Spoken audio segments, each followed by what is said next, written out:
Olá, pessoal! Anteriormente estávamos vendo os tipos de relevo. Hoje nós vamos aprender um pouco sobre a vegetação. Ela é um termo em geral utilizada para a vida vegetal em uma região, ou seja, se refere às formas de vida que cobrem os solos, as estruturas espaciais ou qualquer outra medida específica ou geográfica que possua características botânicas. Ela é o mais amplo termo de flora que se refere exclusivamente à composição das espécies. A vegetação do Brasil compreende várias manifestações de formas vegetais existentes no nosso país e que surgem conforme o tipo de clima e também de relevo. Eles são divididos entre grupos florestal e campestre. Os tipos de vegetação florestal ocupam cerca de 60% do território brasileiro, enquanto a área restante é campestre. O grupo florestal é constituído pela Mata Atlântica, Mata das Araucárias, Mata dos Cocais, Amazônia e o Mangue. Enquanto isso, o grupo campestre é constituído pelo Cerrado, a Caatinga, o Pampa e o Pantanal. O pampa é encontrado no sul do país e é formado principalmente por arbustos, pequenas árvores, gramíneas e plantas rasteiras. Essa vegetação surge no Brasil exclusivamente no Rio Grande do Sul, em virtude do clima subtropical. O cerrado predomina na região central do Brasil e apresenta um aspecto seco, tal como o das savanas encontradas principalmente na África. O tipo de vegetação presente na área de cerrado é caracterizado pelo clima tropical sazonal, em que o inverno é seco e não chove no verão. No cerrado encontram-se os arbustos, árvores retorcidas e gramíneas. Em relação à Amazônia, ela abrange toda a região norte, além de partes dos estados do Mato Grosso e também do Maranhão, e alguns países que fazem fronteira com o Brasil. O clima lá é equatorial, quente e úmido, e há nela uma variedade muito grande de espécies vegetais, como castanheiro, cipó, guaraná, jatobá, palmeira, seringueira e também vitória régia.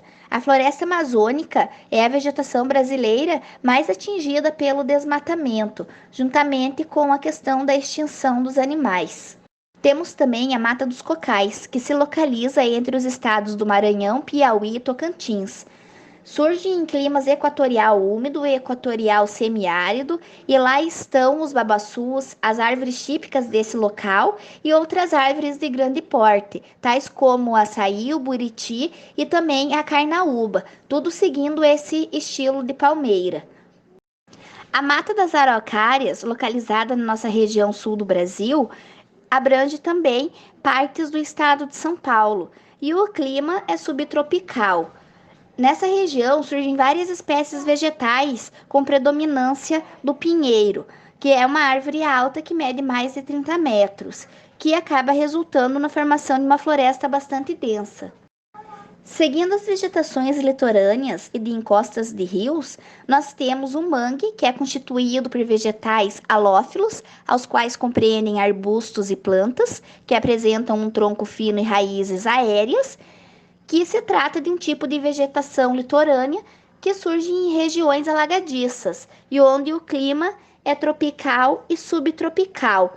Temos também o Pantanal, que compreende parte dos estados do Mato Grosso e Mato Grosso do Sul, chegando até o Paraguai. E nessas áreas alagadas é que surgem as gramíneas.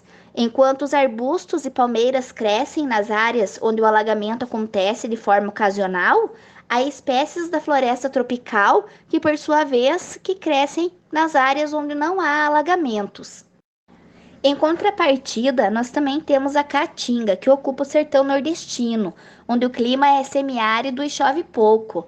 Em decorrência disso, nela surgem as plantas que se mantêm com pouca água, as quais são chamadas de xerófilas, e que têm como exemplo os cactos. Também surgem plantas como o facheiro e o mandacaru, mas no favorecimento de umidade podem crescer na caatinga árvores como a arroeira, a baraúna e também o juazeiro. E por último, nós temos a Mata Atlântica, localizada principalmente na costa do Brasil. O clima da Mata Atlântica é tropical, quente e úmido, e é nesse clima e as chuvas que propiciam a sua grande biodiversidade, a maior do mundo, considerando cada hectare. As espécies incluem cedro, imbaúba, ipê, jambô, palmiteiro, pau-brasil e peroba. Nela ainda é possível encontrar a vegetação nativa em 8% da sua área. Quando os ecossistemas sofrem algum tipo de impacto ambiental, geralmente a vegetação é o primeiro elemento da natureza a ser atingido, pois é o reflexo combinado das condições naturais de solo, relevo e clima do lugar em que ocorre. Atualmente, todas as formas vegetais, em maior ou menor grau, encontram-se modificadas pela ação humana. Isso ocorreu principalmente por causa das atividades agropecuárias e pelos impactos causados pela industrialização e urbanização. Em muitos casos, sobram apenas manchas em que a vegetação original é encontrada, nos quais, embora com pequenas alterações, ainda preservam as suas características principais. A devastação já ocorrida deve-se basicamente a fatores econômicos, como a extração de madeira, a instalação de projetos agropecuários, a implantação de projetos de mineração, a instalação ou expansão de garimpos, a construção de usinas hidrelétricas, incêndios e também as queimadas, que seria uma técnica de cultivo tradicional.